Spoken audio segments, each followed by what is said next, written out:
Buenas tardes. ¿Se oye? Sí. Buenas tardes a todos. Como dicen por aquí, a lo mejor soy el único que estoy despierto. Espero que no, ¿no? Pero bueno. Comentaros. Como vamos a empezar un poquito más tarde, supongo que no hay ningún problema en terminar un poquito más tarde. No sé si hay algún break. Sí, hay un break. Hay- Hasta cuando el cuerpo resista y Vale. después va. Pues vamos a intentar en la primera hora y cuarto hacer estas dos primeras presentaciones. Hacemos luego el break, luego seguimos con la primera parte de las prácticas. Mañana seguiríamos con la introducción a transición y con las prácticas de transición. Lo que sí es importante, bueno, yo luego voy a publicar todo el material de presentación. Según cómo vayamos de tiempo, es posible que me vaya saltando algunas diapositivas. Hay muchas más diapositivas de las que realmente da tiempo de ningún modo a dar, ni siquiera en un par de días. La idea es que tengáis el material como material de consulta luego para que vosotros podáis hacer prácticas adicionales, etcétera. Y lo que es muy importante es que esto sea muy interactivo para que no sea nada aburrido. Es decir, que en el momento que tengáis cualquier duda no tengáis ningún problema en levantar la mano, interrumpirme, lanzamos la pregunta y si nos tenemos que entretener en ese punto en concreto, no me importa hacerlo, de verdad. Lo importante es, ya os digo, no agotar las diapositivas, sino que realmente los conceptos, tanto básicos como de transición, queden bien fijados. Una introducción muy rápida al proyecto Six Deploy, que es el proyecto que de alguna manera está cubriendo mis gastos para hacer el viaje hasta aquí, para hacer esta presentación. Básicamente deciros que este proyecto es una continuación de un proyecto anterior, ambos financiados por la Comisión Europea. La Comisión Europea tiene una serie de recursos para financiar diferentes tipos de proyectos de investigación y desarrollo, y nosotros hemos participado desde el año 2001 aproximadamente en muchos proyectos de investigación y desarrollo alrededor de IPv6, no exclusivamente IPv6, digamos, en los aspectos básicos, sino también desarrollo de software y aplicaciones y despliegue de redes con IPv6, temas tan diversos como pueden ser seguridad, calidad de servicio, multicast, etcétera. Y de alguna manera este nuevo proyecto, Six Deploy, lo que busca es, a través de un pequeño consorcio en el que participa también LACNIC, sacar provecho de esos aprendizajes que hemos tenido en proyectos de investigación y desarrollo y hacer una faceta más de divulgación, más de entrenamiento con los conocimientos que previamente hemos adquirido, ¿no? Digo esto porque además de la información que yo os voy a dar aquí en la página web de Six Deploy, no sé si hay una diapositiva que muestra la página web, vamos a ver, pero vamos, si no es www.sixdeploy.org o .eu también. Entonces, en esa página web tenéis material de e-learning, tenéis incluso una introducción muy básica en 5 minutos a IPv6 para personal que tengáis que explicarle lo que es IPv6 y no sea personal técnico. Y aparte tenéis muchísimos documentos y presentaciones que podéis utilizar incluso para vosotros ayudar a formar a otros compañeros de trabajo, etcétera. Bueno, pues hecha esta introducción a lo que es Six Deploy, que me voy a saltar.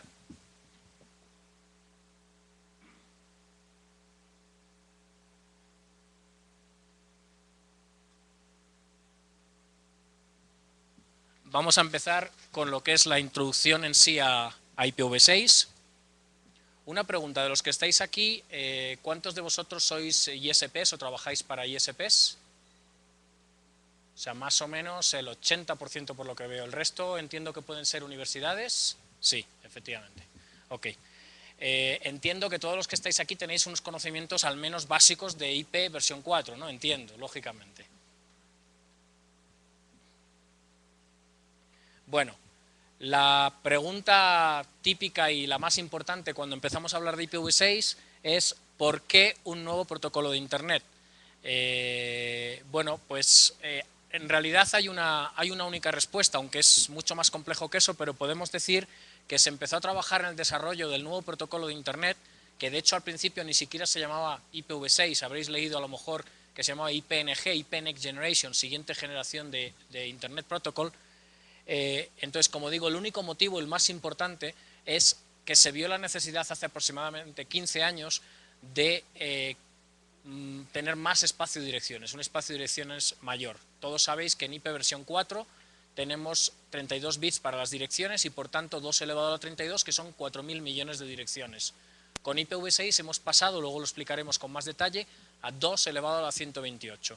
Entonces, Realmente el motivo primordial era la búsqueda de un espacio de direccionamiento mayor. ¿Por qué un espacio de direccionamiento mayor?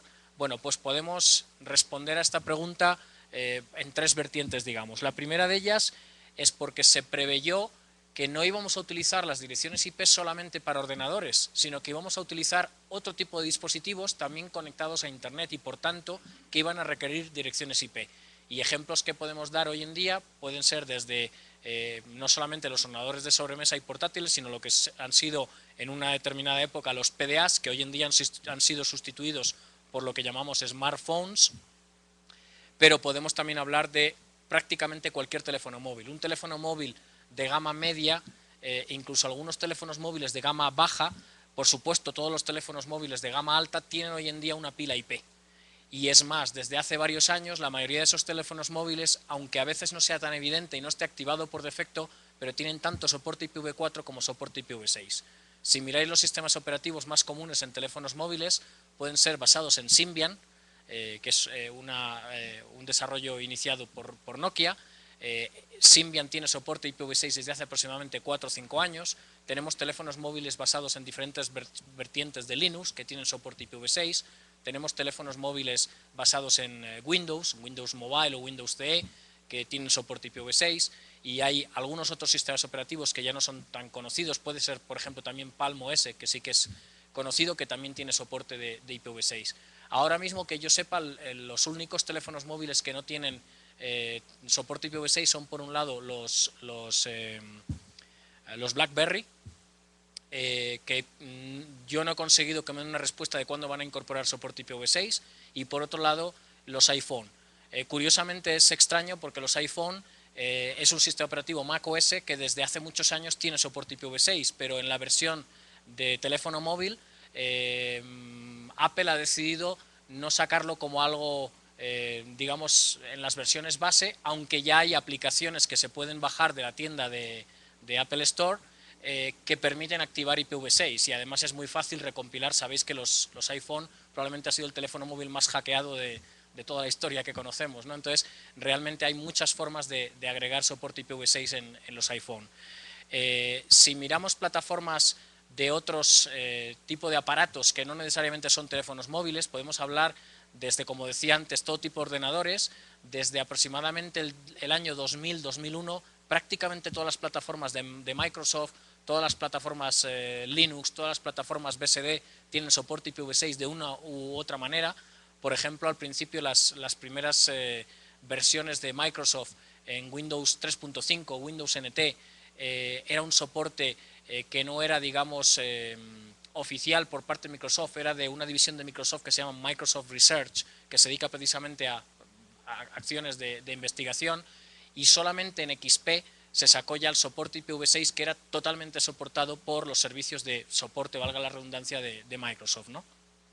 Y exactamente igual que eso podemos pensar en otro tipo de dispositivos, como podríamos mirar, pues por ejemplo, allí me parece que hay un controlador de la temperatura del aire acondicionado. Bueno, pues todos este tipo de dispositivos que parece que son tan pequeños, etcétera, hoy en día tienen microprocesadores, tienen protocolos, y cada vez más se tiende a que tengan protocolos IP y nos encontremos sensores de temperatura, de humedad, de luz, para bajar o subir persianas, por ejemplo. En general, cualquier tipo de sensor, la tendencia es que vaya a utilizar IP, y evidentemente podemos pensar que todos estos dispositivos con direcciones IP, desde luego con IPv4, la necesidad de direcciones, digamos que se aumenta exponencialmente, ¿no? Podemos hablar también de otro tipo de dispositivos. Se me ocurre, no sé si aquí han llegado estas unidades de disco duro externo de backup que tienen ya conexión multimedia y que permiten compartir audio, vídeo, fotografías, música a través de una red doméstica, bien con cable o bien con wireless. Bueno, pues estos son un ejemplo más de dispositivos que necesitan una dirección IP y que evidentemente en un momento dado van a tener soporte IPv6 si no lo tienen ya, ¿no? De hecho, la mayoría de ellos tienen la posibilidad de que te bajes, pues no sé si conocéis software como OpenWRT y cosas parecidas. La mayoría de estos dispositivos, incluso CPEs, puntos de acceso wireless, permiten que aunque el fabricante no tenga soporte IPv6, tú lo reflashes y tengas también soporte IPv6, ¿no? Y os puedo poner un último ejemplo. que no tiene nada que ver con este entorno, y podemos hablar de coches. Bueno, no sé si aquí decís coches, vehículos, carros, no sé, porque en cada país de Latinoamérica luego es diferente, ¿no? Pero bueno, me entendéis cuando hablo de un coche, un turismo. Nosotros hicimos un proyecto financiado también por la Comisión Europea hace ya creo que unos 4 años con Renault. Renault es un fabricante de coches francés, no sé si tiene mucha penetración aquí en Ecuador, y este desarrollo que hicimos precisamente lo que permitía es que, además de la conectividad de toda la electrónica interior del automóvil con un protocolo único, en lugar de utilizar un protocolo diferente para cada tipo de dispositivo que lleva el coche, ¿no? Que hoy en día los coches tienen muchísima electrónica, además de utilizar un protocolo único que lógicamente era IPv6, permitiese también la comunicación del coche con el exterior para todo tipo de funcionalidades. Y esas funcionalidades pueden ser, por ejemplo, permitir que el coche, las revisiones que tiene que pasar en el taller, en lugar de ser dependiendo de los kilómetros, etcétera, sean dependiendo de la necesidad real del coche. Es decir, las pastillas de freno realmente están a punto de agotarse, pues vas al taller exclusivamente para eso y no hacer una revisión completa que además normalmente es innecesaria, ¿no? E incluso que pudieras agendar automáticamente en función de tu propia agenda y la del taller cuál era el momento más oportuno para ti para llevar el coche al taller sin necesidad de estar pendiente de ay, no puedo hoy, mañana sí, etcétera, etcétera, ¿no? Es decir, automatizar esas funciones. O, por ejemplo, cuando alguien está viajando con el coche, pues típico, las vacaciones y el papá conduciendo para llevar a los niños a la playa o lo que sea, los niños tengan un entretenimiento en el coche que no dependa solamente de la información que hay en el coche, sino que por medios de wireless o de redes 3G, por ejemplo, puedan tener acceso a audio o a vídeo o a juegos, incluso juegos online a través de esa comunicación, aunque el coche esté en movimiento. Pero es más, hicimos una demostración también de cómo podíamos incrementar la seguridad del vehículo y de los pasajeros del vehículo. Y un ejemplo muy sencillo es, estás caminando por una carretera, ha habido un desprendimiento de unas rocas, llegas a ese punto, esquivas las rocas, cuando te encuentras con un coche en dirección contraria, los dos coches se comunican y le indica exactamente en qué punto kilométrico, porque normalmente hoy en día la mayoría de los coches tienen también algún sistema GPS que puede determinar con bastante precisión en qué punto está esas rocas, para que esa maniobra, digamos, rápida de esquivamiento de las rocas que ha tenido el primer vehículo, los siguientes vehículos no la tengan que hacer tan bruscamente, ¿no? Es decir, son ejemplos de cosas que sin duda estarán en el mercado en cuestión de 2 o 3 años. De hecho, se constituyó entre todos los fabricantes del mundo de vehículos, de coches, se constituyó lo que se llama la Car-to-Car Communication Association para facilitar todo ese tipo de servicios. Os podéis imaginar que si a cada coche le dotamos no de una, sino de muchas direcciones IP, porque cada mecanismo del coche tiene que tener una dirección IP, pues bueno, evidentemente IPv4 se quedaría corto también, ¿no? Es decir, el hecho de que utilicemos IP para muchos otros dispositivos es un factor ya muy importante para determinar que IPv4 no era suficiente, y fijaros que esto lo empezamos a predecir hace aproximadamente 15 años, ¿no? Hay que recordar también que de alguna manera los padres de Internet, de la Internet que conocemos hoy en día, lo desarrollaron como un experimento, es decir, nunca preveyeron que con 32 bits pudiera haber un agotamiento de direcciones, porque en realidad no preveían que hubiese una posibilidad de explosión de Internet como la que conocemos hoy en día. Bueno, además del uso de dispositivos adicionales a los PCs y por eso el incremento de la necesidad del uso de direcciones, evidentemente podemos hablar de grandes regiones del mundo, y digo grandes no en cuestión de superficie, sino en cuestión de población. Podemos hablar de 1.300 millones de habitantes en India, en China, 1.000 millones de habitantes en India, que han sido poblaciones que básicamente hasta hace relativamente pocos años la penetración de Internet, comparada por ejemplo con la que tenemos en Europa o en Norteamérica, era muy baja, ¿no? También ocurre en Latinoamérica, lo que pasa es que la población de Latinoamérica es muchísimo más baja, es decir, que proporcionalmente el impacto no es tan grande. Si sumamos habitantes con que cada habitante hoy en día tiene no uno, sino varios dispositivos, ya el efecto multiplicador cada vez es más grande. Si además sumamos otro factor como que hace unos años, apenas 5, 6, 8 años, dependiendo de en qué país nos centremos, la conexión era dial-up, es decir, utilizabas una dirección IP durante un tiempo determinado y cuando cortabas la conexión esa dirección IP estaba disponible para otra conexión de otro usuario. Hoy en día eso ha cambiado radicalmente, utilizamos tecnologías que estamos siempre conectados y por tanto esa volatilidad, esa cesión temporal de las direcciones IP ya no es posible. Aún así, es cierto que muchos operadores todavía funcionan con pools que a lo mejor son 10-1, tienen 10 usuarios por cada dirección IP, porque de alguna manera contemplan que no van a estar todos conectados, aunque esté conectada la línea, pero en realidad eso hoy en día ya prácticamente es inviable, ¿no? Entonces, de nuevo insisto, el factor multiplicativo de más conexiones permanentes, más usuarios, más dispositivos por usuario, os podéis imaginar que es un factor exponencialmente inviable para solamente 4.000 millones de direcciones, ¿no? Teniendo en cuenta que la población de la Tierra ya supera con creces esa cifra, evidentemente. Tener en cuenta además otra cuestión importante, esas conexiones permanentes implican que a diferencia de antes que nos conectábamos con un módem y se conectaba un solo ordenador, ahora cuando se conecta una red doméstica, un usuario residencial, normalmente va a tener no solamente el ordenador, sino el ordenador, el portátil, 1, 2 o 3 teléfonos móviles que tienen también probablemente interfaz wireless, va a tener probablemente algún dispositivo multimedia. Ahora mismo hay ya televisores, bueno, los hay desde hace bastantes años en Japón, en Europa están llegando ahora, no sé si han llegado aquí, por ejemplo los LED TV de Samsung, que tienen ya directamente una toma RJ45 de Ethernet y que el propio televisor te hace de navegador web, te permite acceder a tus cuentas de correo, etcétera, ¿no? Es decir, que todo ese tipo de cosas realmente hacen que una sola conexión a una red ADSL también multiplique ya por el hecho de tener la posibilidad de conectar más dispositivos. También es un beneficio para los operadores porque realmente está indicando que va a haber un incremento del consumo de ancho de banda y que lógicamente los usuarios van a estar dispuestos a pagar más ancho de banda, ¿no? Entonces también hay que pensar que eso es bueno para el negocio del operador, evidentemente. Bueno, se ha comentado ya esta mañana, no recuerdo cuál era el porcentaje que queda ahora mismo, el 10 y algo por ciento, 17% me parece que eran las direcciones libres IPv4, ¿no? Más o menos. Realmente esta diapositiva probablemente está desfasada, pero es evidente que ya no podemos hablar de que nos quedan varios años, quizás nos queda como mucho un par de años, tampoco se trata de ser alarmistas, Internet no va a dejar de funcionar, pero desde luego no hay que dejar pasar la oportunidad de actualizarse ya a IPv6 y además con lo que vamos a ver entre esta tarde y mañana, vamos a ver que realmente es posible hacerlo y con inversiones realmente mínimas, ¿no? Por no decir que despreciables. Sí es cierto, y lo conocéis todos, que también ya llevamos varios años con esta problemática y ha habido mecanismos, pues como pueden ser PPP, cuando hablaba antes de las conexiones de dial-up, lo que utilizábamos era un PPP, que estábamos haciendo uso de una conexión, de una dirección, de una forma temporal, y evidentemente lo que todos conocemos que es el uso de NAT, ¿no? Es decir, una o varias direcciones públicas IPv4 que nos permiten que una red mucho más grande en el interior o detrás de ese NAT pueda permitir hacer una traducción. Sin embargo, lo que está ocurriendo con NAT es que en un momento dado el despliegue grande que se produjo de Internet fue básicamente con aplicaciones cliente-servidor, aplicaciones como correo electrónico, aplicaciones como simplemente navegar por la web, etcétera.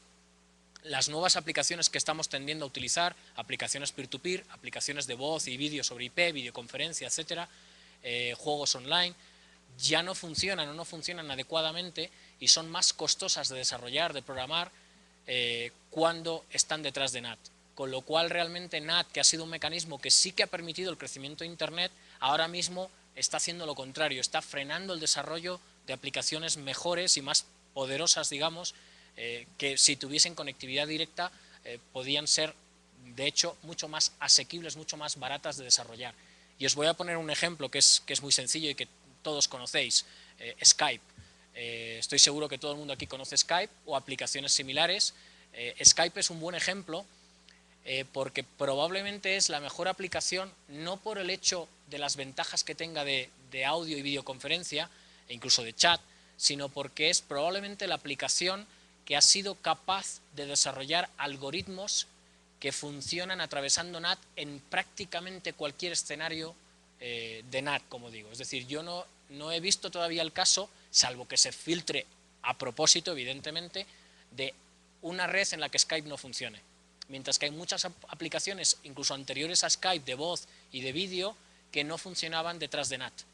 Entonces, realmente la ventaja de Skype no es que sea una aplicación mejor de voz o de vídeo, sino que es una aplicación que ha sido capaz de desarrollar un protocolo, un mecanismo, si bien propietario y que tiene sus inconvenientes, para permitir que funcione en cualquier escenario. Bueno, los desarrolladores por cierto, no sé si sabéis las implicaciones de seguridad que tiene Skype, porque Skype básicamente lo que hace es que si yo inicio una conversación de voz contigo, probablemente si yo estoy detrás de NAT, mi tráfico va a ir a la universidad X para llegar a ti. Supongo que eso lo sabéis la mayoría de vosotros, es decir, está haciendo una triangulación, lo que implica mayor consumo de ancho de banda a nivel global, más retardo y además las implicaciones de seguridad por mucho que el tráfico vaya encriptado. Bueno, los desarrolladores de Skype han reconocido en diferentes conferencias que el 80% del coste del desarrollo del mantenimiento de Skype es a causa de NAT.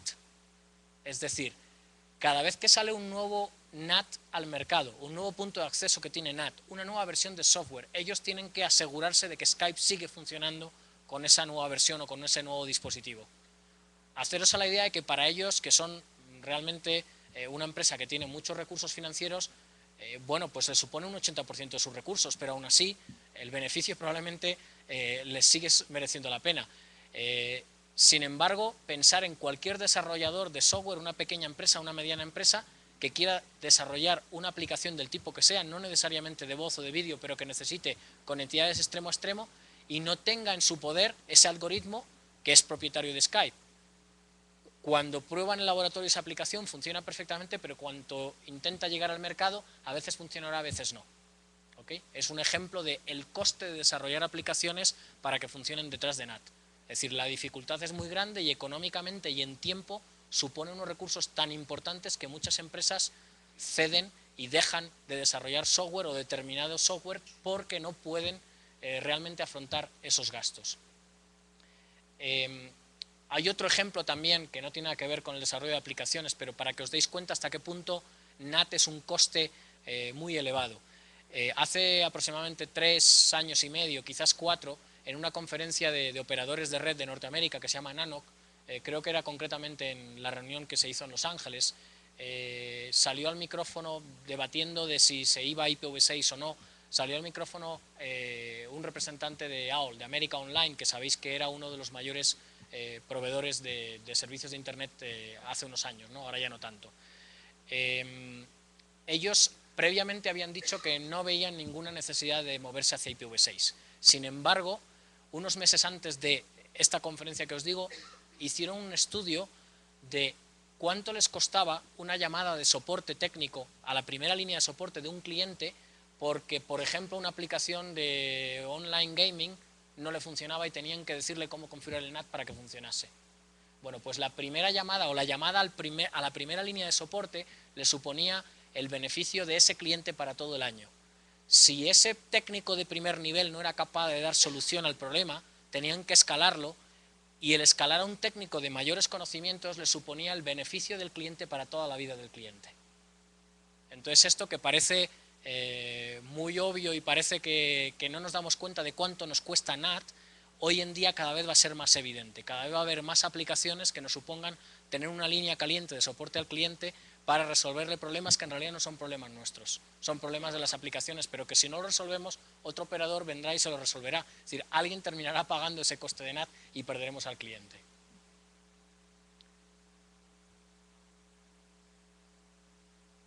Bueno, como hemos dicho, el motivo principal por el que se empezó a trabajar en el desarrollo de la nueva generación de IP, IPv6 lo llamamos hoy, fue por el tema de mayores direcciones. Lo que ocurre es que aprovechamos esa situación y al ampliar el número de bits de direcciones pensamos en que era bueno aprovechar también para otras cosas. Por ejemplo, facilidad para autoconfiguración. IPv6 ha sido diseñado de tal manera que aunque no haya un router en la red, aunque no haya más que PCs en la red, imaginaros una red inalámbrica con un punto de acceso tonto, un punto de acceso que no tenga ningún tipo de inteligencia, ni siquiera NAT, que ni siquiera tenga comunicación con el exterior, en el momento que esos ordenadores sean capaces de hablar entre sí, digo punto de acceso si lo hacemos wireless, si lo hacemos con cable, pues un hub, un switch, me da igual. En el momento que los ordenadores tienen conectividad física entre sí, se autoconfiguran, no hay que configurar manualmente ningún tipo de dirección y ya son capaces de hablar entre ellos. Eso es lo que llamamos autoconfiguración y eso es posible gracias a un mayor número de bits. Iremos viendo luego cómo hacemos esto.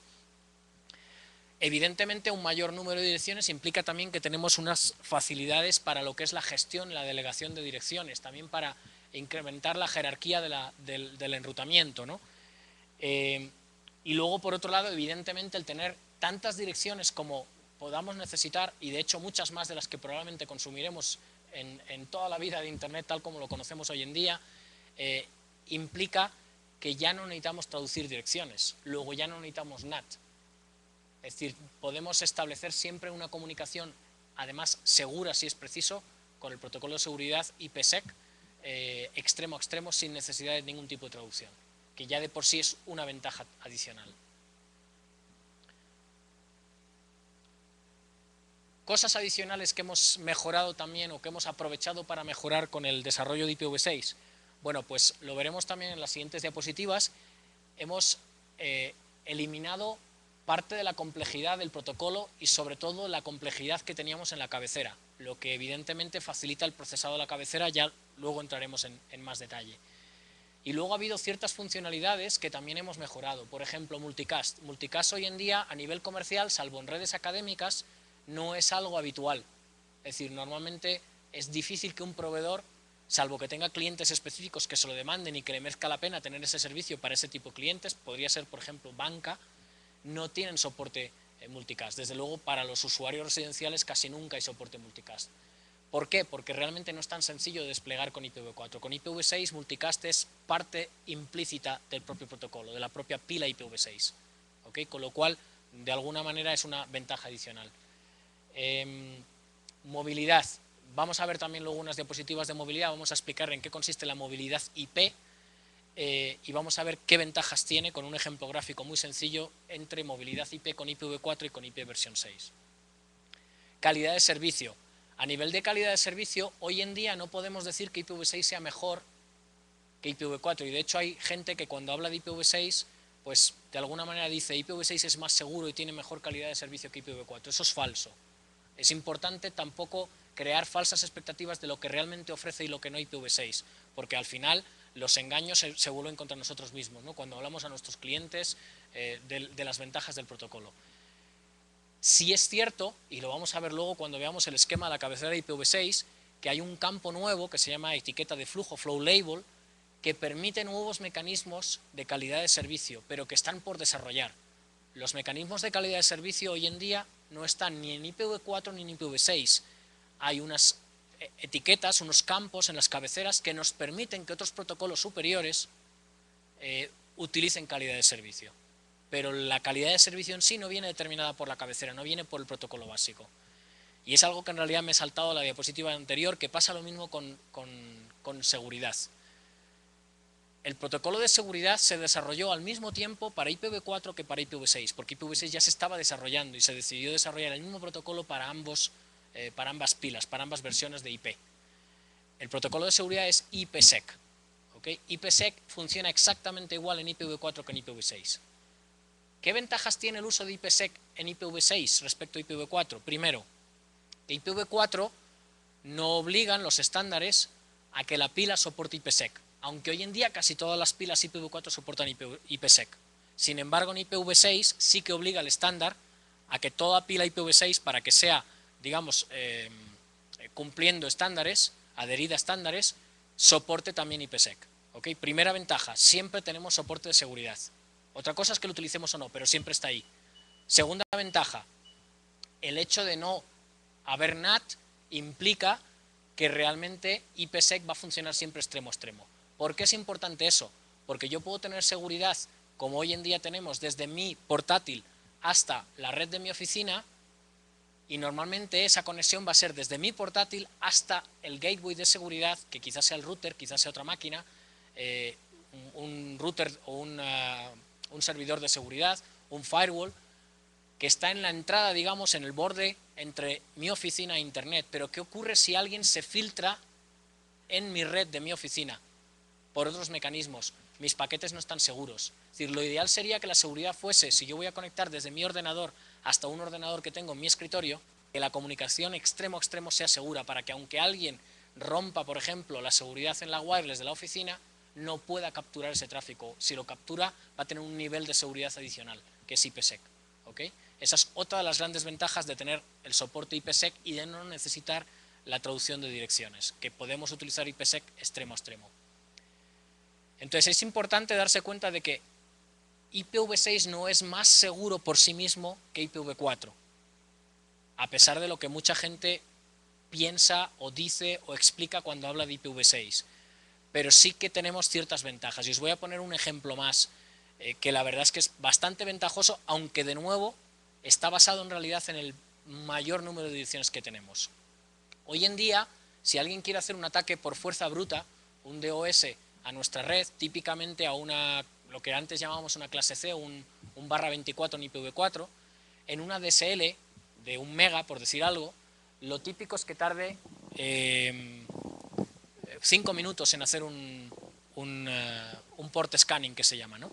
Sin embargo, en hacerte un port scanning a una red lo más pequeña posible, que sería en IPv6, un /64, luego lo explicaremos esto con detalle, tardaría 5,3 billones de años.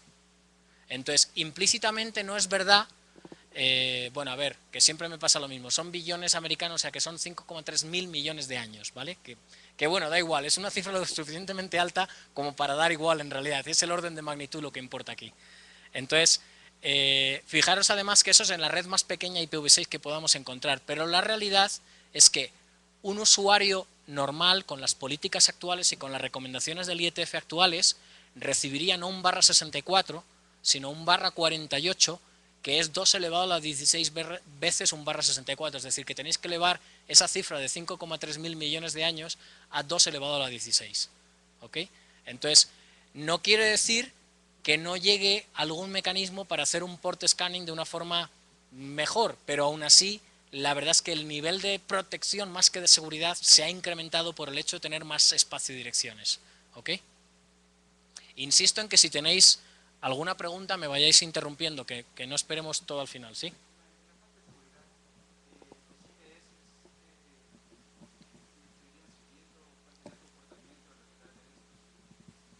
Mira, uno de los campos en los que yo estoy trabajando en IETF y está relacionado tanto con firewalls como con IDS es lo que llamamos seguridad distribuida. Hoy en día, el tener una barrera entre el borde de mi red y la conexión con Internet que me proteja es cada vez más absurdo, porque el 80 y tantos % de los ataques se producen desde el interior de la red. ¿Eso qué quiere decir? Que de qué me sirve tener protegida la red si el ataque lo más probable es que se produzca desde dentro, porque alguien conecta a una memoria flash que tiene un virus o cualquier cosa, que es lo más normal del mundo, o un disco duro portátil o miles de otras cosas. Entonces, mi visión particular, pero que de hecho es lo que se está desarrollando, lo que estamos trabajando en IETF, es que hay que pensar en mecanismos de seguridad que implicarán IDS, implicarán firewalls, pero lo que llamamos seguridad distribuida. Es decir, cada máquina, cada cosa que tenga, por decir de alguna manera, una pila IP, va a tener que tener su protección. Y si os fijáis, hay muchas plataformas, no es que sea un fan de Microsoft, pero es la realidad. Microsoft tiene una cuota de mercado importante y Microsoft desde hace muchos años incorpora un firewall activado por defecto desde creo que Windows XP. Y creo que hay muchas plataformas Linux que también cada vez traen más funcionalidades de este tipo. Eso es a lo que hay que llegar. ¿Por qué? Porque realmente solamente protegiendo cada máquina vamos a ser capaces de incrementar los niveles de seguridad.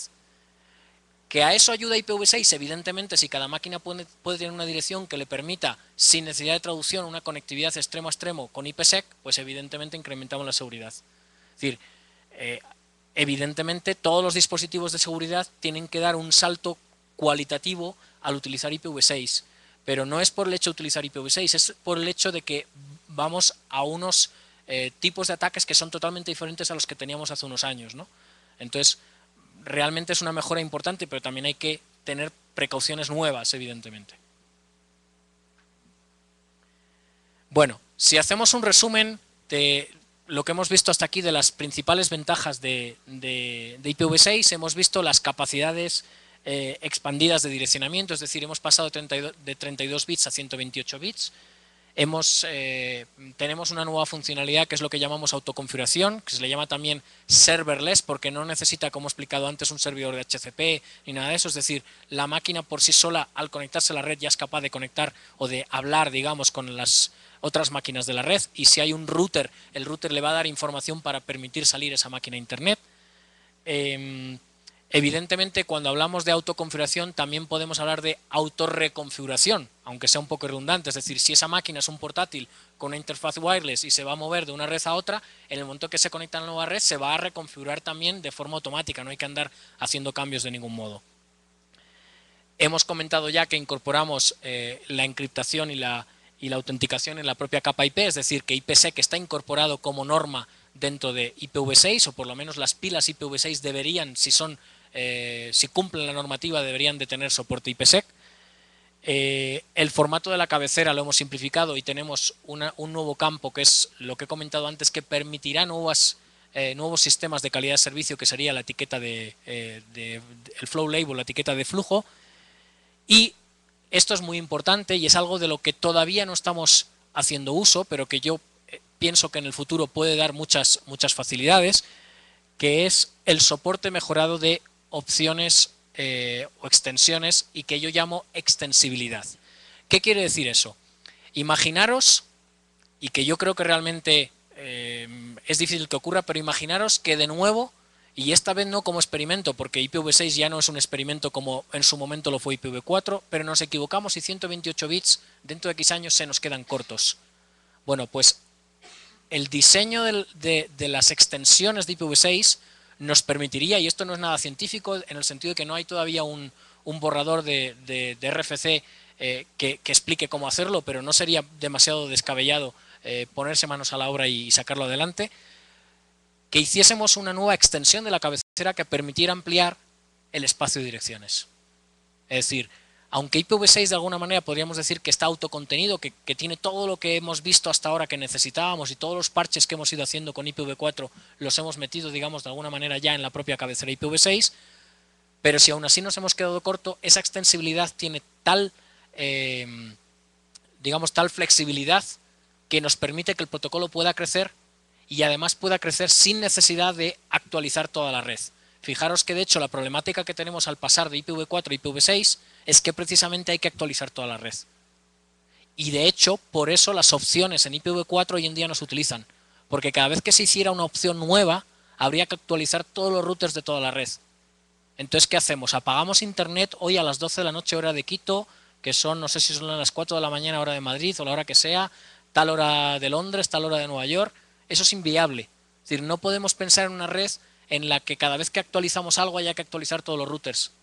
Es totalmente inviable decir apagamos internet 5 minutos, que todo el mundo se ponga de acuerdo, que actualice los routers. No, o sea, es de chiste, ¿no? Evidentemente. Entonces, el diseño de las extensiones en IPv6 se ha hecho de tal manera que eso ya no nos vuelve a ocurrir. Y luego veremos cómo se hace. Concretamente, para que os deis cuenta de por qué insisto tanto en que realmente es difícil pensar en que agotemos el espacio de IPv6. Y lo ha comentado un poco esta mañana Juan Carlos. Si seguimos con las políticas actuales de asignación de recursos IPv6, que como decía antes quiere decir que a cada usuario le entregamos un /48, que haceros a la idea que un /48 es mucho más que toda la internet actual con IPv4 a cada usuario. Y aunque os parezca una barbaridad, es un cambio de chip, luego hablaremos más de ello, pero es así. Con esas políticas, suponiendo la capacidad máxima de habitantes de la Tierra y extrapolándolo en mucho, la vida útil de IPv6 sería de aproximadamente 480 años. Hasta dentro de 480 años sería difícil que agotásemos todas las direcciones. Imaginaros que en esta predicción nos equivocamos en un 80% y que solamente somos capaces de tener IPv6 durante 50, 60, 80 años. ¿Alguno de los que está aquí se cree que realmente dentro de 50 años seguiremos utilizando IP como lo conocemos hoy en día? Yo no tengo la más mínima duda de que no será así. A lo mejor le seguiremos llamando IP, pero es realmente increíble pensar que si en 30 años hemos tenido la primera renovación de IPv4 y IPv6, en menos de 50 o 60 años no tengamos unas necesidades que sean totalmente fuera de contexto de lo que conocemos hoy en día como Internet, ¿no? Entonces realmente quizás seguiremos utilizando IPv4, IPv6, etcétera, pero realmente habrá otras capas que no creo que sea fácil pensar en que ni siquiera en 500 años agotemos el espacio de direcciones IPv6, ¿no? Pero bueno, aún así si lo agotáramos, con la extensibilidad podríamos llegar a salvaguardar el problema sin necesidad de actualizar de nuevo toda la red. Bueno, pregunta típica, ¿por qué 128 bits? Para el tamaño de direcciones, evidentemente. Bueno, cuando empezamos a trabajar en el IETF, bueno, IETF, para los que no lo sabéis, creo que ya lo he mencionado antes, IETF es el Internet Engineering Task Force, que es el grupo de trabajo que se ocupa de todos los estándares relacionados con Internet, desde los protocolos de correo electrónico, los protocolos, por decir algo, MPLS, etcétera, etcétera, ¿no? Es decir, cualquier cosa que tenga que ver con IP, a diferentes niveles, en diferentes grupos o áreas de trabajo, áreas de actividad, áreas de operaciones, se desarrolla dentro de esta organización, que es una organización sin membresía, es decir, cualquiera que quiera colaborar con el IETF no tiene más que suscribirse a la lista de correo correspondiente al grupo de trabajo que le interesa y hacer sus aportaciones, bien a través de comentar documentos de otros o bien a través de escribir su propio documento, borrador de internet que se llama, diciendo, oiga, señores, yo creo que hay que mejorar este protocolo de esta manera o creo que hay que hacer un nuevo protocolo para este problema y evidentemente hay que especificar el problema, porque lo que se busca es que realmente los protocolos no sean hago un protocolo porque sí, sino para resolver o para solventar problemas que pueden surgir o que ya hay en la red, ¿no? Entonces, el primer paso de un documento en el IETF es lo que se llama precisamente un Internet Draft, un ID. El Internet Draft, cuando yo como autor o como grupo de autores, porque puede ser un documento de varios autores, lo presento, básicamente es un documento que se llama un documento particular. Ese documento puede ser de alguna manera aceptado por el grupo de trabajo y pasaría a ser un documento del grupo de trabajo. Y a través de varias revisiones que se hacen en el grupo de trabajo ese documento puede pasar a lo que se llamaría un RFC. Hoy en día, todos los estándares de Internet, RFC significa Request for Comments, es decir, sigue abierto a comentarios, sigue abierto a modificaciones. Hoy en día todos los estándares de Internet en software, en hardware, se implementan partiendo de RFCs. Nadie espera al siguiente paso que sería STD, estándar. ¿Por qué? Porque realmente se considera que el RFC es bastante estable, lo suficientemente estable, y además hay un trabajo, digamos, un poco burocrático, un poco administrativo para pasar a STD, que consiste en demostrar que hay interoperabilidad entre diferentes fabricantes con un determinado RFC y que además se ha desplegado globalmente en todas las redes del mundo, con lo cual realmente el dar ese paso nadie lo está dando, ¿no? De hecho os puedo hablar que protocolos, por ejemplo, MPLS no son estándar todavía, son RFCs. Entonces cuando hablamos de RFCs hay que entenderlo como que de hecho son estándares, aunque burocráticamente no lleven todavía el apellido STD, ¿no? Bueno, comento todo esto para que entendáis un poco cómo se funciona en IETF. Como os digo, es un trabajo voluntario, todos participamos como individuos, no es yo participo como Cisco, no, yo participo como persona tal, nombre tal, y sí, puedo decir que trabajo en la empresa Cisco, pero es mi opinión la que estoy dando y estaré más o menos influenciado por la política de Cisco, aunque por lo general no suele ser así. Yo conozco mucha gente de Cisco, de Juniper, de Microsoft, que trabaja en IETF y en general, hombre, sí que les dan ciertas directrices de qué es lo que le interesa a la empresa, pero les dan mucha libertad a la hora de presentar sus documentos y de cómo colaborar con el IETF, ¿no? Bueno, pues cuando se empezó a pensar en el IETF que necesitamos una nueva versión de IP, lo que ya os he comentado antes se llamó IPNG, en todo este proceso lo que se puso, digamos, fueron una serie de condiciones para que diferentes grupos de trabajo, grupos de personas o individuos presentaran sus ideas. Entonces, una de las cosas que se pedía era que tuviese un espacio de direcciones tal que pudiera soportar, bueno, ahí lo tenéis, 10 a la 12 sitios, 10 a la 15 nodos, etcétera, etcétera, etcétera. Es decir, ese era prácticamente el único requisito que se pedía a esa nueva versión del protocolo, porque lo que queríamos resolver en ese momento era que nos quedábamos sin espacio de direcciones, ¿no?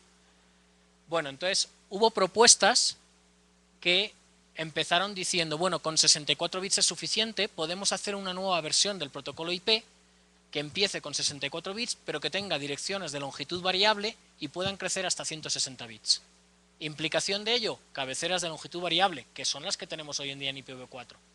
¿Okay? Cabeceras de longitud variable por el tema de las opciones. Hubo otras alternativas que dijeron, vamos a 64 bits dirección de longitud fija, que cumplía también con el requisito que os digo de que con direcciones de 64 bits se cumplían esos requisitos, digamos, de punto de partida, ¿no? Y la decisión final, sin embargo, fue ir a 128 bits. 128 bits, que si os fijáis en la última línea de la diapositiva, es el número máximo de direcciones que tiene, que evidentemente, además de que es ilegible, es algo que, como os decía antes, es irreal pensar que vamos a agotar, porque ni siquiera dándole una dirección IP a cada grano de arena de la Tierra llegaríamos a ello, en realidad. ¿Ok? Entonces, realmente, también es importante darse cuenta, y lo iremos viendo a lo largo del resto de la presentación, que aunque hablamos de direcciones de 128 bits, IPv6 en realidad se comporta como dos trozos de 64 bits cada uno.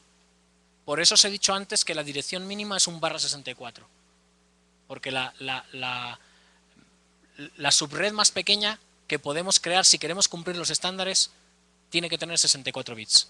¿Ok? Lo vamos a ver con más detalle a continuación.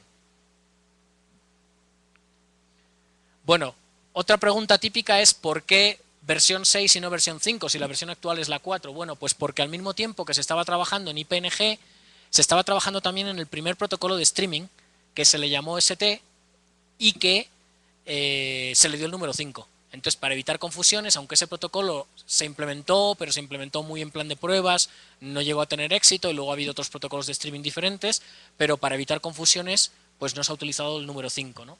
Entonces, a lo que hoy en día conocemos como IPv6, que inicialmente se le llamaba SIP, se le dio la versión 6. SIP significa Simple IP, es decir, IP simple. Se mejoró y se le llamó Simple IP Plus.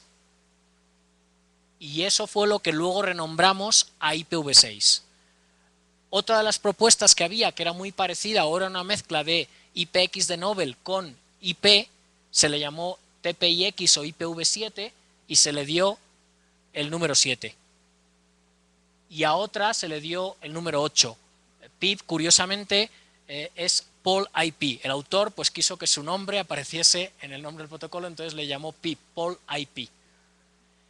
Hubo otro que fue Tuba y así sucesivamente. Es decir, hubo 3 o 4 versiones que llegaron, digamos, a la recta final de esa competición entre ingenieros o entre grupos de ingenieros y la que venció fue IPv6, que como os digo, se mejoró, ni siquiera se llamaba IPv6, se partió de SIP, se mejoró como SIP-P, cogió algunas ideas de algunas de las otras versiones y se convirtió en lo que hoy llamamos IPv6.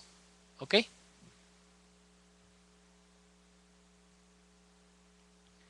Bueno, ¿alguna pregunta hasta aquí? Entramos un poquito más en el detalle del formato de la cabecera. Como os acabo de explicar, los documentos de IETF, una vez que pasan a considerarse de alguna manera implementables, en el sentido de decir, aunque no es un estándar, pero realmente los fabricantes ya trabajan con ellos, se llaman RFCs. Lo que voy a explicar del detalle de la cabecera y las diferencias entre IPv4 y IPv6 está documentado en el RFC 2460. Por si queréis, si tenéis la curiosidad de entrar en más detalle, pues os podéis ir a la página del IETF, que es www.ietf.org, tecleáis 2460 y os aparece el documento completo. Son documentos que normalmente un operador no tiene necesidad de leer normalmente. Puede que ocurra que en algunos casos tengáis que entrar en ese detalle. Normalmente los RFC son documentos que, bueno, por curiosidad puede ser interesante leerlos. En el caso de cuando trabajamos en redes de operadores realmente no es tan necesario, puede ser más curiosidad, pero cuando desarrollamos software, por ejemplo, sobre todo software a bajo nivel, sí que puede ser necesario entender con más detalle, o cuando desarrollamos, por ejemplo, un software para un router, ¿no? o cualquier implementación de un sistema operativo, etcétera. Entonces, en esos casos sí que es necesario bajar hasta ese nivel. Bueno, esta sería la cabecera IPv4, que seguramente todos recordáis. Como he dicho antes, es una cabecera de longitud variable, tiene un mínimo de 20 bytes y puede tener hasta 40 bytes de opciones. Es decir, que varía su longitud entre 20 y 60 bytes. En la diapositiva tenemos en color amarillo los campos que van a ser modificados cuando tenemos la cabecera o cuando comparamos la cabecera IPv4 con la cabecera IPv6 y en rojo aquellos que desaparecen. Vamos a ver la cabecera IPv6 y vamos a ir viendo un poco esos campos que cambian. La cabecera IPv6 pasa de tener 12 campos a solo 8. Ya hemos dicho antes que una de las cosas que buscábamos era simplificar la cabecera. Pues efectivamente hemos reducido de 12 a 8 campos. Evidentemente, dado que las direcciones fuente y destino, en lugar de tener 32 bits, tienen 128 bits, la cabecera tiene que ser sí o sí más grande. Entonces tenemos una cabecera que en lugar de 20 bytes, que era el mínimo para IPv4, es una cabecera de 40 bytes. En realidad es una cabecera, si lo pensáis bien, que lo que crece es en el tamaño de las direcciones, porque lo demás se ha reducido. ¿Ok? ¿Qué campos hemos eliminado los que estaban en rojo en la diapositiva anterior?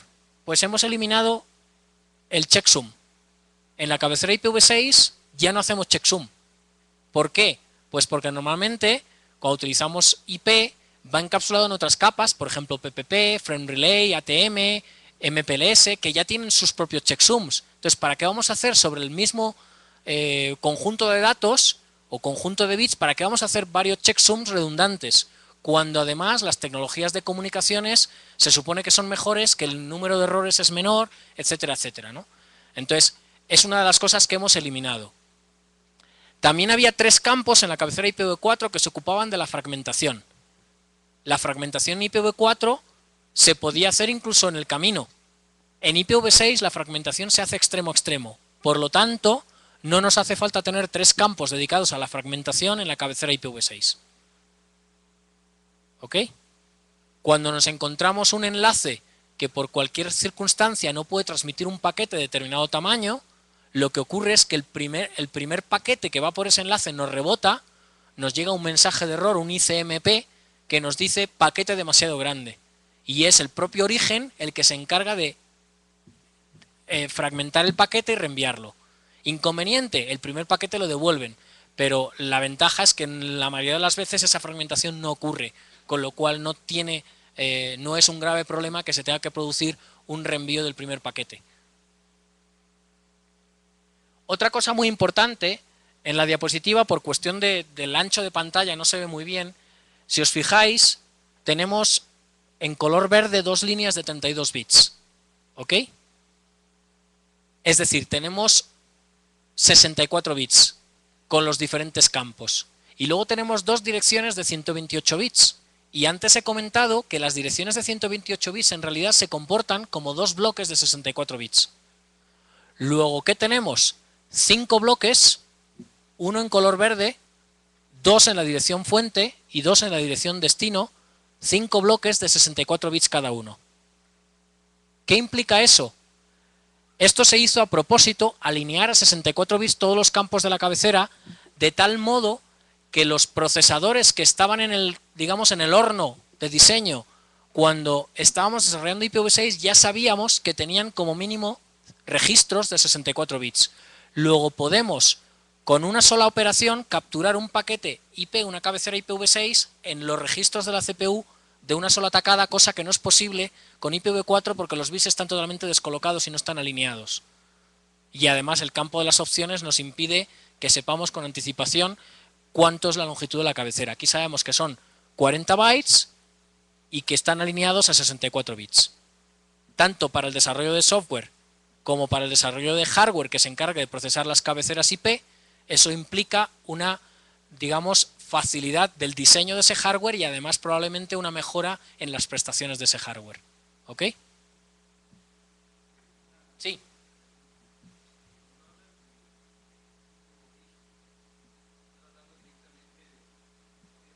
El laptop, por ejemplo.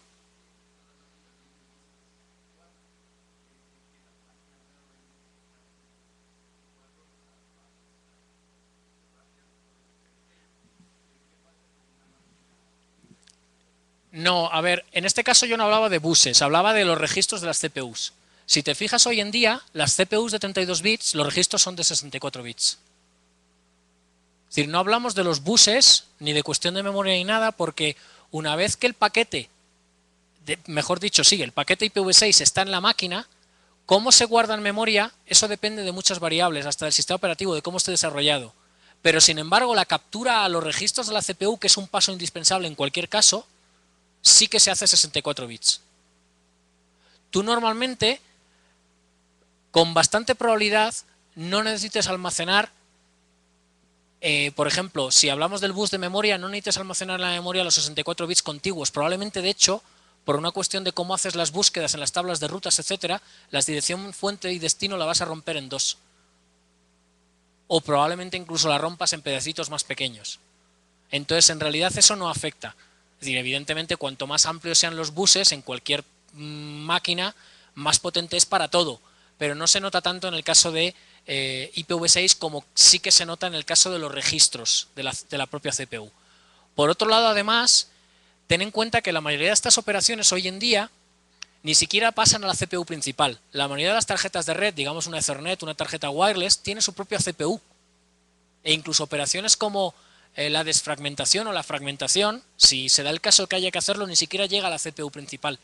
Lo hace la propia CPU que está en la tarjeta de red. Y muchas veces esas CPUs, quizás no tanto en un laptop, pero sí en un router, se encargan esas CPUs directamente del tema de las tablas de routing.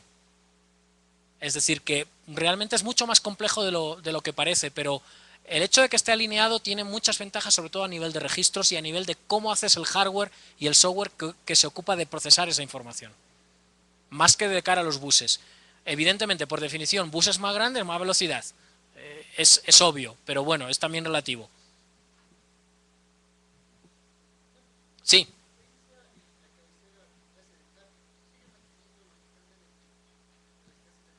Vamos a verlo ahora en la siguiente diapositiva. De hecho, bueno, voy a volver para atrás para que luego no se me olvide. Antes os he hablado de la etiqueta de flujo. Si os fijáis, desde el bit 12 hasta el bit 32, que son 20 bits, está esa flow label o etiqueta de flujo que os he comentado antes, que es un mecanismo que nos va a permitir etiquetar diferentes flujos de datos para dar nuevos mecanismos de calidad de servicio. ¿Vale? Pero que hoy en día, aunque eso está definido, pero en el mercado todavía no ha habido, por parte de los fabricantes de routers sobre todo, quizás porque no hay demanda por parte de los ISPs, una determinación, digamos, más exhaustiva de cómo utilizar esta etiqueta de flujo para utilizar o proporcionar diferentes niveles, nuevos niveles de calidad de servicio en las redes. Digamos también que de algún modo, bajo mi punto de vista, la calidad de servicio es un problema más de marketing, más un problema comercial que técnico. Es decir, tenemos mecanismos tanto en IPv4 como en IPv6, si es verdad que mejores en IPv6 o que podrán ser mejores en IPv6 para implementar calidad de servicio, pero quizás no hay incentivos económicos para que lleguen esos productos, esos servicios al mercado, porque quizás de momento, no sé lo que ocurrirá dentro de unos años, no sé hasta qué punto seremos capaces de a los costes actuales seguir creciendo en ancho de banda, pero hoy en día parece más fácil incrementar el ancho de banda en lugar de dar calidad de servicio. Quizás esa tónica cambie en un momento dado y tengamos que tirar de la etiqueta de calidad de flujo. Bueno, un resumen de los cambios en la cabecera y aquí te voy a contestar un poco a tu pregunta. Como hemos dicho antes, pasamos a una cabecera que tiene una longitud fija de 40 bytes. Tenemos el tamaño de las direcciones fuente y destino que han pasado de 32 a 128 bits. Los campos de fragmentación y de opciones ya no están en la cabecera básica. Ahora veremos que hay otra cabecera para el caso de que sea necesaria la fragmentación.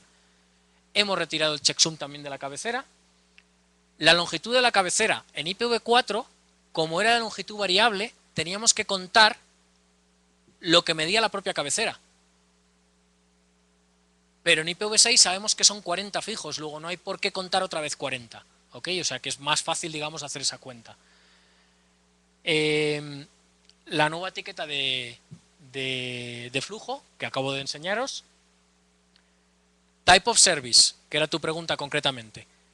Type of Service, el concepto, el uso que le damos a ese campo sigue siendo el mismo. Lo que pasa es que le hemos cambiado el nombre, porque le hemos dado un nombre que es más real para la función que hace, que es clase de tráfico, Traffic Class. Es decir, la funcionalidad es la misma, es bit a bit compatible con IPv4, digamos, pero lo llamamos clase de tráfico. El campo que antes llamamos protocolo en IPv4, que eran las opciones, ahora es lo que llamamos siguiente cabecera, next header en IPv6, y que vamos a ver en las siguientes diapositivas cómo funciona. El campo que antes llamamos TTL, time to life, que nunca ha contado tiempo. O son saltos. Pues ¿por qué le llamamos time to life? Pues ahora le llamamos hop limit, límite de saltos. Es decir, de nuevo es un cambio no de funcionalidad, sino que es un cambio de nomenclatura. Y por último, lo que os he comentado, de que todos los campos de la cabecera están alineados a 64 bits para facilitar ese procesado por parte de los registros de las CPUs. Bueno, estos serían las cabeceras de extensión. El caso típico. Tenemos una cabecera IPv6, la que acabamos de describir, y vamos a suponer que después tenemos una cabecera TCP, que a su vez contiene los datos. Bueno, pues la cabecera TCP, perdón, en la cabecera IPv6, el campo NextHeader apuntará a la cabecera TCP. ¿Ok? Ahora bien, vamos a suponer, voy a saltarme este ejemplo, me voy al ejemplo de abajo que es más complejo todavía. Vamos a suponer que yo quiero utilizar, en este caso, IPsec, y que además tengo la mala suerte de que paso por un enlace tan antiguo que necesita fragmentación. Bueno, pues lo que ocurre es que la cabecera IPv6, el campo NextHeader, apuntará a la cabecera IPsec. En la cabecera IPsec, el campo NextHeader, como tengo que fragmentar, porque voy a atravesar un enlace de baja velocidad, digamos, me apuntará a la cabecera de fragmentación. Y a su vez, el campo NextHeader en la cabecera de fragmentación me apuntará a la cabecera TCP, que a su vez contendrá los datos. Es decir, esta cadena de cabeceras, os podéis imaginar que implica que si yo mañana necesito una cabecera nueva, no tengo más que diseñarla y meterla en medio. Y ya está. Con la ventaja adicional que todas estas cabeceras no son procesadas por los routers del camino. Son procesadas extremo a extremo. Luego, como os decía antes, no necesito actualizar toda la red para añadir cabeceras, porque las cabeceras se van a interpretar extremo a extremo. Por ejemplo, mañana desarrollamos una aplicación increíble que hace videoconferencia con holografía y que necesita un ancho de banda muy bajo, porque hoy la videoconferencia con holografía existe, pero necesita unos anchos de banda astronómicos. Bueno, pues para esa aplicación necesitamos una cabecera nueva.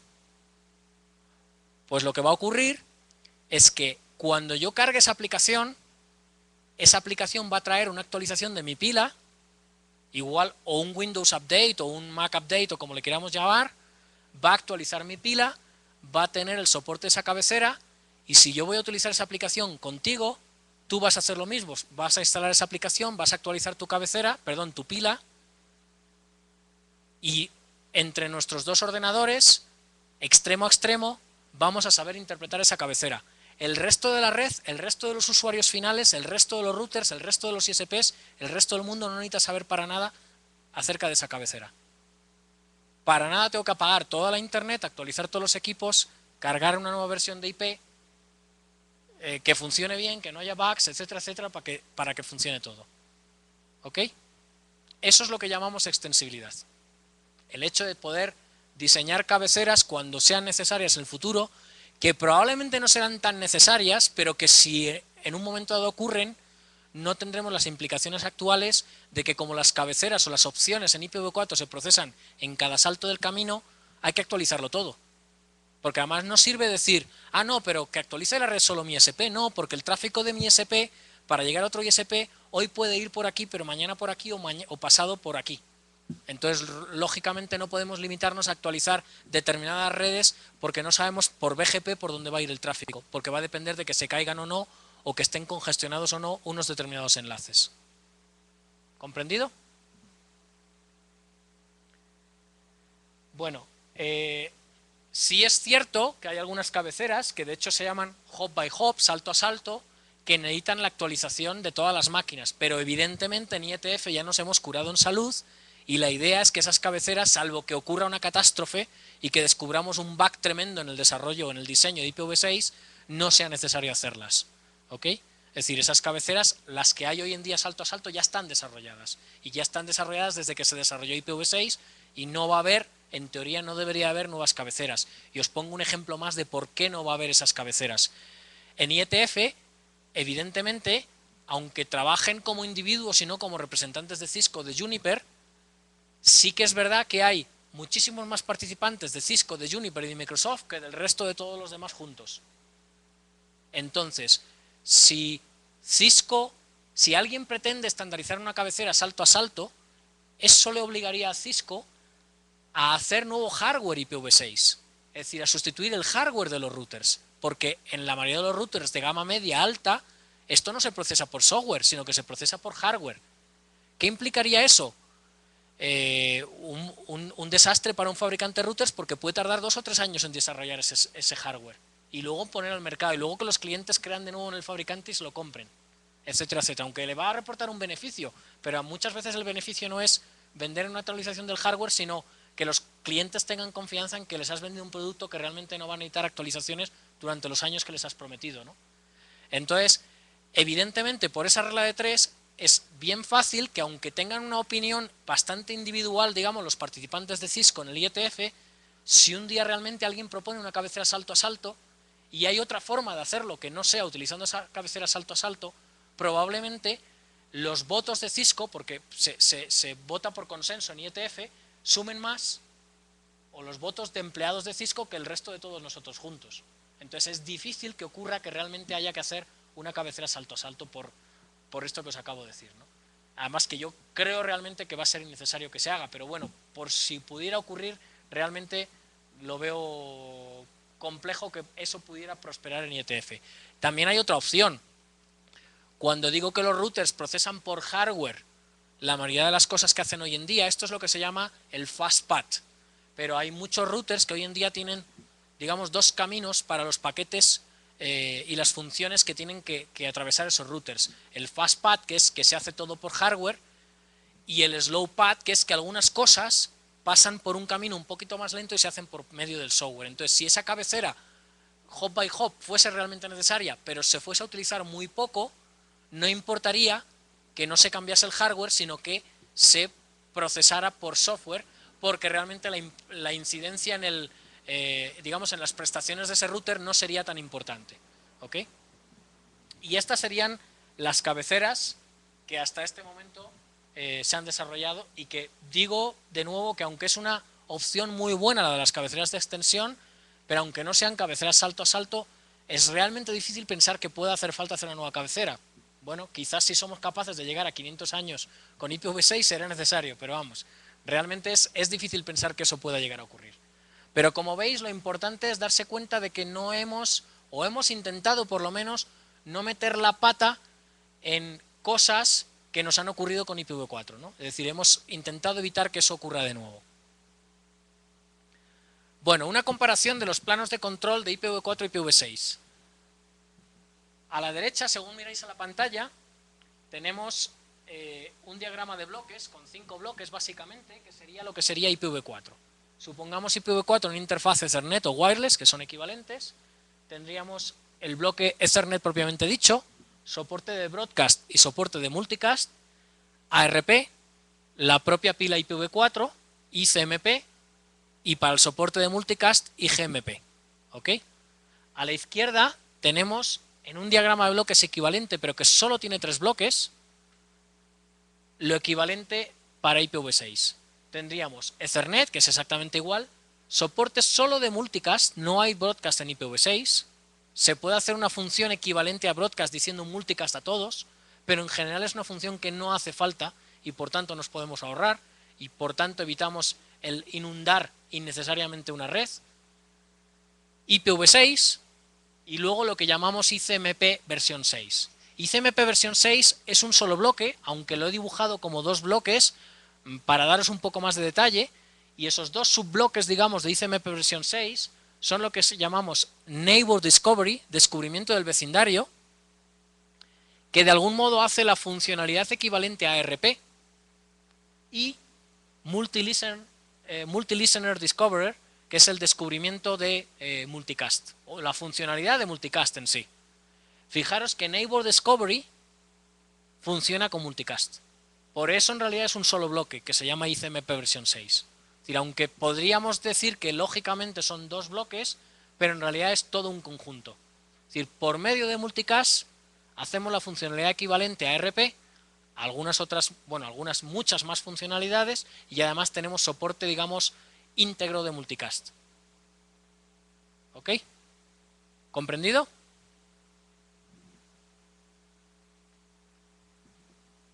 Direccionamiento y encaminado. Bueno, como os podéis imaginar, 128 bits escritos en decimal, separados cada 8 bits por un punto, como hacemos con IPv4, saldrían unas cadenas bastante largas. Entonces optamos por una notación hexadecimal y separamos cada 16 bits por 2 puntos. De tal forma que el formato, digamos, estándar preferido sería la primera línea, que sería, por ejemplo, 2001, 2 puntos, DB8, ya veis ahí que hay un 0 a la izquierda de la D que omitimos, 2 puntos, ahí sería 00FF, 2 puntos, 4 ceros, 2 puntos, 3 ceros, 1 8, etcétera, etcétera, etcétera. Eso sería una dirección IPv6, digamos, al completo. Como ya veis ahí, omitimos muchos ceros, todos los que están a la izquierda. Pero además, como muchas veces va a haber muchos ceros consecutivos, también tenemos lo que llamamos un formato comprimido. Y en este caso, la dirección FF01 2.0, 2.0, etcétera, etcétera, 2.43, que es una dirección multicast, se puede escribir abreviando todos esos ceros que son consecutivos con 2 puntos, 2 puntos. Con lo cual, con escribir FF01 2.2.43 ya estoy diciendo que tengo 16 bits en el FF01, 16 bits en el 0043 y todos los demás que me faltan hasta llegar a 128 son ceros. Evidentemente esa compresión solo la puedo hacer una vez en cada dirección, porque no estoy diciendo cuántos bits comprimo. Luego, si no digo cuántos, solo lo puedo hacer una vez. Si no, tendría que tener algún indicador de si comprimo 2 veces, he comprimido aquí 8 bits y aquí 24, por decir algo, ¿no? Entonces sería más complejo, no merecería la pena. Hay lo que llamamos direcciones compatibles, IPv4, que es todo ceros, y los últimos 32 bits, la dirección IPv4. Es algo que se diseñó para darle ciertos usos que luego se ha visto que no era necesario y ya no se utiliza. Se ha descatalogado, digamos, de los estándares. También hay unas direcciones que se llaman mapeadas en IPv4, que es los 32 bits, si empezamos por el final, los 32 bits, luego 16 bits de unos y tú luego todo lo demás de ceros. También se está pensando en descatalogarlo porque se ve que tampoco tiene tanto uso como se pensaba en un principio. Y luego, importante, como estamos utilizando los 2 puntos para separar los bloques de 16 bits, para evitar la confusión con los 2 puntos del separador de puertos, por ejemplo, en una URL, tenemos que encerrar entre corchetes la dirección IPv6. De esa manera queda perfectamente diferenciado lo que son dirección IPv6 del separador de puertos. ¿Ok? En cualquier caso, recomendación muy importante, si podéis evitar, y en el 99,99% de los casos es evitable, utilizar direcciones literales, y no me refiero solo en IPv6, también en IPv4, evitarlas, porque son el típico problema de los errores que luego nunca encuentras. Es decir, escribir direcciones es siempre una locura, son difíciles de recordar, y tenemos algo mejor que es el sistema DNS. ¿Para qué queremos escribir direcciones si podemos darle nombres que son más fáciles de recordar, más lógicos a cualquier dirección? Yo entiendo que en muchas circunstancias, por ejemplo, estamos montando un piloto o haciendo una prueba y son direcciones temporales. No quiero dar de alta en el DNS las direcciones todavía porque no sé si van a ser estas o no. Bueno, pues utiliza etc/host. Escríbelas con un nombre temporal en el /host de las máquinas que tengan que comunicarse y estás utilizando un nombre sin necesidad de modificar el sistema DNS. ¿Ok? Es decir, es una forma fácil de evitar utilizar direcciones y por tanto de evitar posibles errores que a veces son difíciles, sobre todo con las prisas, de detectar. Pero es más, hay un motivo adicional para evitar usar direcciones, que es cuando hacemos software. Uno de los mayores problemas que nos encontramos a la hora de hacer porting de software para que soporte IPv4 y IPv6 es que muchas aplicaciones han sido desarrolladas incluyendo direcciones fijas en lugar de nombres DNS. Con lo cual, si yo tengo en una aplicación una dirección IPv4 o IPv6, solo va a funcionar con esa dirección IPv4 y IPv6. Si cambia la dirección no funciona, o si en lugar de tener soporte IPv4 tengo IPv6, solo funciona con IPv4 o viceversa. Si nos acostumbramos a desarrollar aplicaciones que tiren de nombres y que tiren de las librerías de resolución y que guarden en direcciones de 128 bits donde cabe tanto una dirección de IPv4 como una dirección de IPv6, tendremos menos problemas para que esas aplicaciones sean agnósticas a la pila que estemos utilizando. Y eso también es válido si mañana, en lugar de direcciones de 128 bits, son de otro tamaño. Bastará con cambiar el tamaño del registro o del puntero o lo que sea donde guardamos esa dirección. Pero no tendremos que recompilar la aplicación o reescribir la aplicación para que utilice nombres en lugar de direcciones. ¿Ok? De hecho, ya os digo que es uno de los mayores problemas para que las aplicaciones actuales funcionen con IPv6. No es complicado, pero es un trabajo tedioso el tener que estar buscando todas las menciones a direcciones fijas en lugar de a nombres que se pueden resolver cambiando las librerías por librerías actualizadas, digamos. ¿Preguntas de lo que acabo de decir? Nada, bueno. Sí. Sí, dime.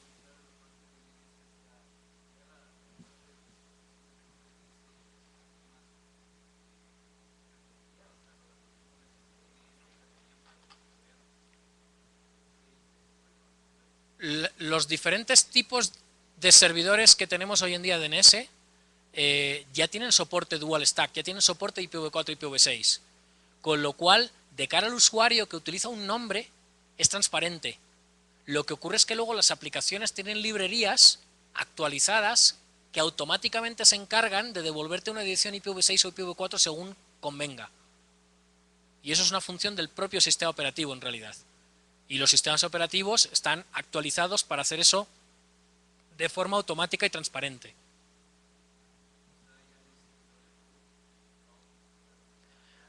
Los servidores root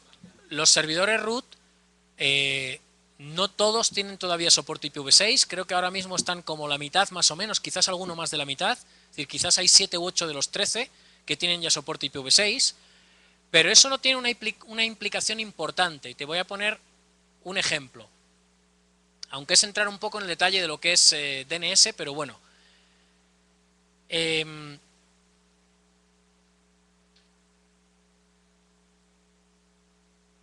DNS tiene, digamos, hay que entenderlo desde dos puntos de vista. Una cosa es el transporte de DNS, cómo hacemos el transporte de la información de DNS, y otro concepto es cuál es la información de DNS que transportamos.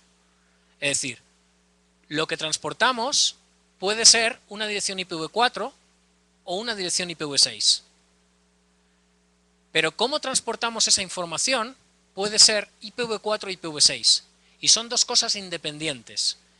Tú puedes tener un servidor DNS que solo tenga soporte IPv4, que no esté conectado a redes IPv6 y sin embargo puede estar enviando información de direcciones IPv6. ¿Qué quiere decir eso? Que aunque tú tengas un servidor root que no tenga, o cualquiera en el camino, no hace falta que sea el root, que no tenga soporte IPv6, si el software está actualizado, que lo está desde hace 4 o 5 años como mínimo seguro, si el software está actualizado para permitir registros con direcciones IPv6, te va a dar igual. No hace falta que el servidor root tenga soporte IPv6 para darte información IPv6. ¿Cuándo tendrías un inconveniente? Tendrías un inconveniente si tú mañana pones en marcha una red, en tu universidad, por ejemplo, o en tu ISP, que solo fuera IPv6. Dado que tu red solo es IPv6, tu único medio de transporte al servidor root sería IPv6. Si el servidor root no soporta IPv6, no llegarías a él. ¿Cómo se resuelve eso? No desplegando redes solo IPv6, que lo vamos a ver más adelante, que es lo que no hay que hacer. Hay que desplegar redes que sigan teniendo IPv4, para que cuando accedas a mecanismos o a máquinas o a servicios antiguos que todavía no soportan IPv6 sigan funcionando para ti con IPv4. ¿Ok? Podría ser una forma. Podrías tener IPv4 en el borde, IPv6 también en el borde, pero en el resto de la red solo IPv6. Eso sería una solución. De hecho, es un ejemplo que luego os voy a poner. Eso es. Bueno, tipos de direcciones. Juan Carlos, no estoy pendiente del tema del break. ¿Me avisáis cuando digan que está el break? En 10 minutos, vale, perfecto. Tipos de direcciones. Bueno, en IPv6 tenemos básicamente los mismos tipos de direcciones que en IPv4, y de hecho vamos a empezar por abajo porque es más sencillo, y vamos a pensar primero en las direcciones multicast. Todo el mundo sabe lo que son direcciones multicast, y en IPv4 y IPv6 el funcionamiento de multicast es exactamente igual, no hay diferencia. ¿Ok? Con lo cual no hay nada más que explicar. Multicast a nivel de IPv4 y IPv6, en cuanto a lo que son las direcciones no hay ninguna diferencia. Ahora, Anycast. ¿Todo el mundo tiene el concepto de lo que es Anycast? No. Vale. Anycast es algo que de hecho se diseñó para IPv6 y luego se aplicó también a IPv4. Y la mejor forma de explicar lo que es Anycast es poniendo un ejemplo precisamente con DNS. Sabéis que por el protocolo DNS solo hay o solo se pueden tener 13 servidores raíz. ¿Ok? Esta mañana se ha explicado que lo que se ha ido haciendo, se han ido haciendo copias de esos servidores raíz para que el servidor DNS raíz esté más cerca, digamos, de cada una de las regiones. Bien, ¿cómo se logra eso? Muy sencillo. Los servidores raíz tienen cada uno una dirección IPv4 y evidentemente ahora tienen también cada uno una dirección IPv6 y cada una de sus copias tiene la misma dirección. Y eso que parece que es contraproducente porque en routing diría, a ver, ¿cómo es posible que tenga dos direcciones iguales en dos sitios diferentes? Se resuelve precisamente por lo que llamamos Anycast. Por medio de una característica de BGP nos permite que lleguemos a la copia de todas aquellas que tienen la misma dirección que está topológicamente más cercana a nosotros. Es decir, si yo hago una petición desde aquí a un servidor root que es copia de uno que está en Los Ángeles, voy a llegar al que está en AEPRODI porque está más cerca topológicamente, salvo que el ISP de aquí no tenga ningún tipo de conexión, por ejemplo, en un IX o en un NAP con el root de aquí. Pero lo normal sería que llegase más cerca, más rápido al de aquí que al que está en Los Ángeles. Eso es Anycast. Entonces, como os digo, las direcciones Anycast se inventaron de algún modo para IPv6 y luego se pensó que era muy buena idea también aplicar eso a IPv4. Y en realidad es una aplicación de BGP, ¿no? Es decir, los clientes no tienen que diferenciar que una dirección es Anycast o Unicast. Son los servidores los que junto con BGP dicen, ah, que yo tengo un duplicado ahí en el otro lado, BGP se encarga de ello. ¿Ok? Bueno, y vamos a las direcciones Unicast, que todos sabemos también lo que son en IPv4, pero en IPv6 tenemos más tipos de direcciones Unicast, o más subtipos. Para empezar, lo que en IPv4 serían las direcciones públicas, en IPv6 son las direcciones globales. Para evitar confusión, en lugar de públicas se les ha llamado globales. El concepto es el mismo. Luego tenemos lo que llamamos las direcciones de enlace local. Las direcciones de enlace local, que en inglés son link local, básicamente el nombre lo dice, son direcciones que solo funcionan en un determinado enlace, en una determinada subred. Por ejemplo, en la wireless que tenemos aquí, las direcciones de enlace local permitirán la comunicación entre las máquinas que están aquí dentro. De hecho, esas son las direcciones que permiten, cuando no hay un router, la comunicación local que os decía antes, que se autoconfiguran las máquinas con direcciones de enlace local, en el caso de que no haya un router. Y lógicamente los routers no permiten que esas direcciones atraviesen el router. ¿Ok? Es decir, son direcciones que se quedan en el propio enlace. Por cierto, al hablar ahora de routers, me acabo de acordar que antes no os he hecho un pequeño inciso. Lo que hemos comentado antes de que los routers, si os fijáis ahora, ya no necesitamos actualizarlos, ya no se ocupan de las extensiones, las cabeceras ya no son salto a salto, etcétera, etcétera. ¿Qué implica eso? Que igual que hemos logrado simplificar la cabecera IPv6, también hemos logrado simplificar la funcionalidad de los routers. Los routers ahora con IPv6 se ocupan solamente de su real misión de la misión para la que originalmente fueron diseñados, que es decidir a dónde tiene que ir el tráfico y reenviarlo, y nada más. Cosa que en IPv4 hoy en día no es así. ¿Ok? Es un inciso, me he acordado ahora al hablar de los routers. Entonces, como os decía, las direcciones de enlace local, los routers no permiten que pasen de ese enlace. Del mismo modo que diseñamos estas direcciones de enlace local, diseñamos unas direcciones que llamamos en inglés site local o locales de sitio. Estas direcciones, que parecían una muy buena idea cuando empezamos a desarrollar IPv6, luego decidimos que era una mala idea. Y ahora os voy a explicar por qué. El concepto de sitio, todo el mundo lo tiene claro. Un sitio puede ser, dependiendo del administrador de la red, y eso es lo malo, dependiendo, subjetividad, esta sala, o este edificio, o si este edificio pertenece a una universidad, el campus, o si esta universidad tiene varios campus que están incluso geográficamente aislados, el sitio puede ser todos los campus juntos. Para nosotros es muy fácil entenderlo, pero ¿creéis que las aplicaciones y los routers son capaces de entender esa subjetividad? Imposible. Es decir, habría que crear unas reglas tales que sería un caos. Luego nos dimos cuenta que era bastante peligroso que tuviéramos que enseñar a los routers y a las aplicaciones a entender cuál era el ámbito del sitio. Porque lo que para nosotros, aunque es subjetivo, pero es fácil de entender por qué un administrador de la red decide que el sitio para él es este edificio o el campus completo, para no humanos o para máquinas, por decirlo de alguna manera, o para software, no es tan fácil. Por eso decidimos retirar del estándar las direcciones locales de sitio.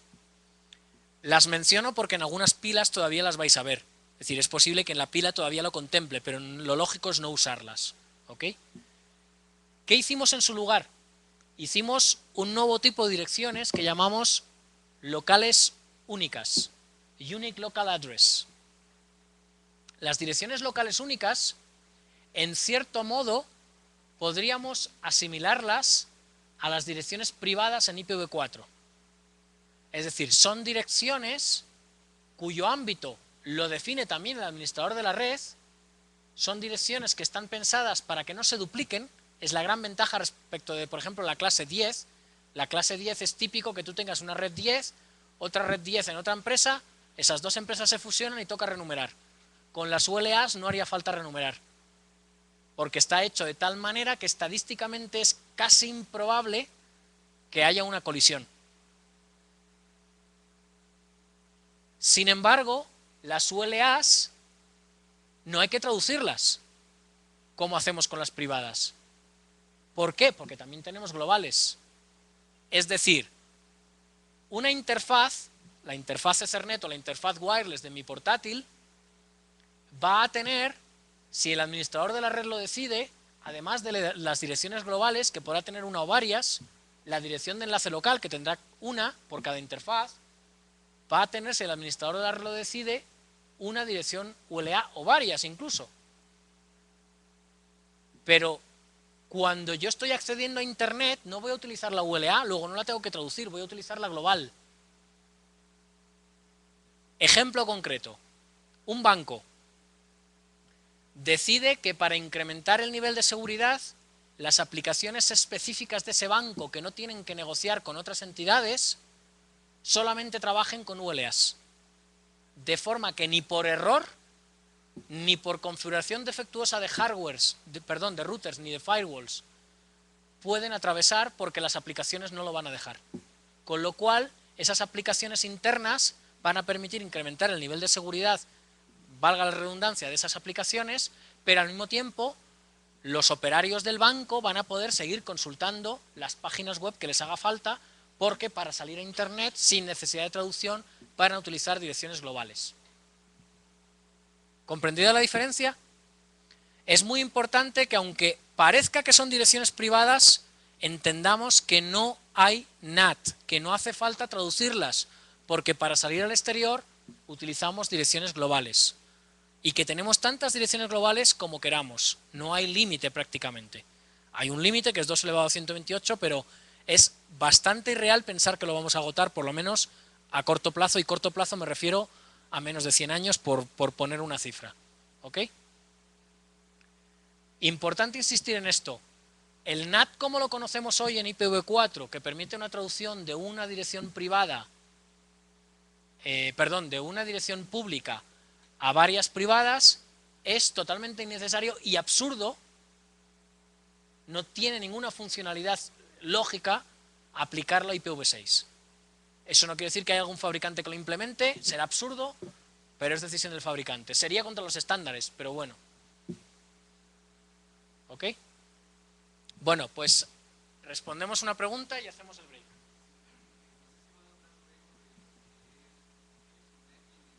Sí. Sí, luego lo vamos a comentar. ¿Tenías una pregunta ahí atrás?